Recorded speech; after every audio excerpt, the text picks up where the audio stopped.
besar dengan dukungan rakyat yang kuat. Singkat kata, Partai Demokrat berdiri, masuk 5 besar, dan subhanallah, alhamdulillah saya terpilih menjadi Presiden Republik Indonesia. Pada saat saya maju, ada yang mengatakan Pak SBY kan masih di pemerintahan kok maju. Wrong. Saya sudah di luar pemerintahan. Waktu kampanye Partai Demokrat pertama kali di Banyuwangi dan kemudian di Bali, saya sudah di luar pemerintahan. Jadi apalagi setelah maju jadi capres setelah pemilu legislatif, saya sudah di luar pemerintahan. Ini meluruskan sejarah yang dibengkokkan ke sana ke sini. Bismillah, saya dengan Ibu Ani kembali maju. Tidak, saya pernah gagal Wapres. Kali ini mungkin kita tidak salah hitung dan sebagainya. Bismillah, saya maju di sini, di ruangan ini. Disaksikan teman-teman kader-kader utama Demokrat waktu itu 21 tahun yang lalu, betul? Enggak 2001, 2005 dikurangi 21 berapa? 24 tahun yang lalu di sini. Kalau saya percepat lagi, maju kembali tahun 2009, di sini kita tetapkan.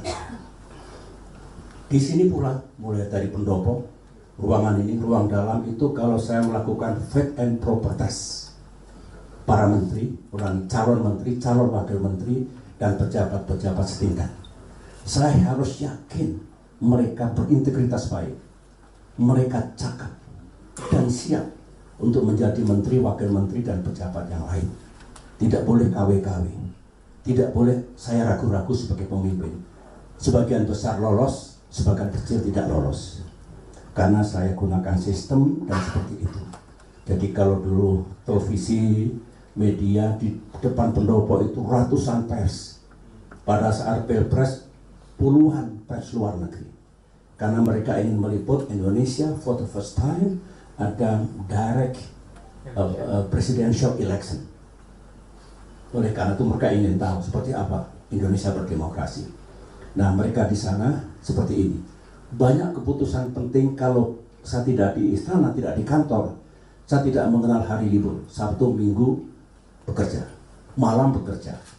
Banyak yang saya lakukan di sini, misalnya kalau saya berkomunikasi dengan para pimpinan partai, tidak mungkin saya gunakan istana. Biar steril, saya gunakan tempat ini, di sini.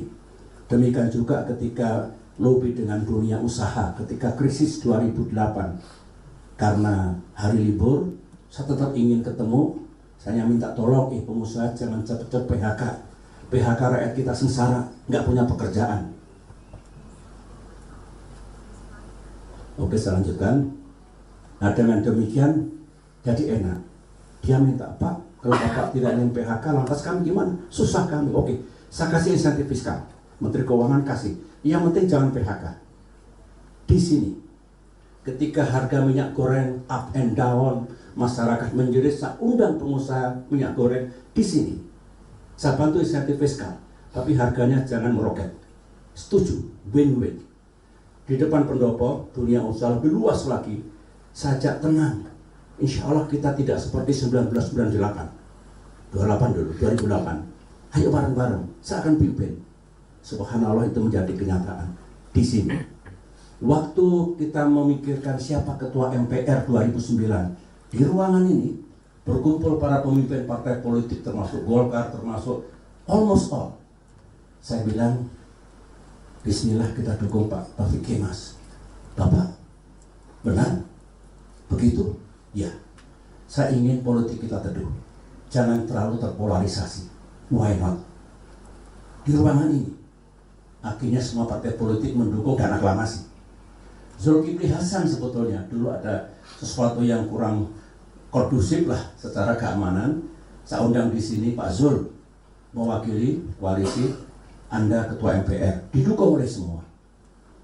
Pada saat ada tanda-tanda akan ada benturan di nasional setelah quick count tahun 2014, Pak Jokowi, Pak JK lawan Pak Prabowo, Pak Hatta.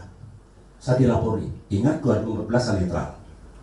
Saya lebih baik tidak ikut sana sini, tidak cawe-cawe, karena saya ingin benturan itu saya ikuti keras dan akan makin keras. Saya dengan bersikap netral lebih mudah. Tugas saya memastikan nomor satu, pemilu dan pilpresnya berjalan secara aman dan damai. Itu tanggung jawab saya, tanggung jawab presiden. Aman dan damai. Yang kedua juga secara free and fair, jurdil, tanggung jawab saya. TNI, Polri, BIN, semua saya instruksikan netral. Sama dengan 2009, saya maju lagi netral. Seperti itu. Ketika terjadi indikasi benturan pendukung Pak Prabowo, Pak Hatta, dan pendukung Pak Jokowi, Pak JK, saya undang di sebelah sana tempat para wartawan itu.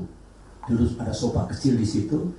Saya undang pertama kali Pak Jokowi dan Pak JK, tolong please bapak-bapak cegah adanya benturan.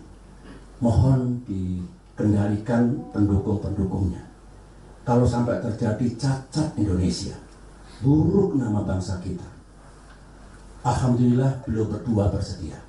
1 jam kemudian sekitar jam 10 malam saya undang Pak Prabowo dan Pak Hatta Rajasa. Sama, please, mohon dikendalikan pendukungnya supaya tidak terjadi apapun di negeri ini yang mengguncang keamanan dan perdamaian di tanah air kita.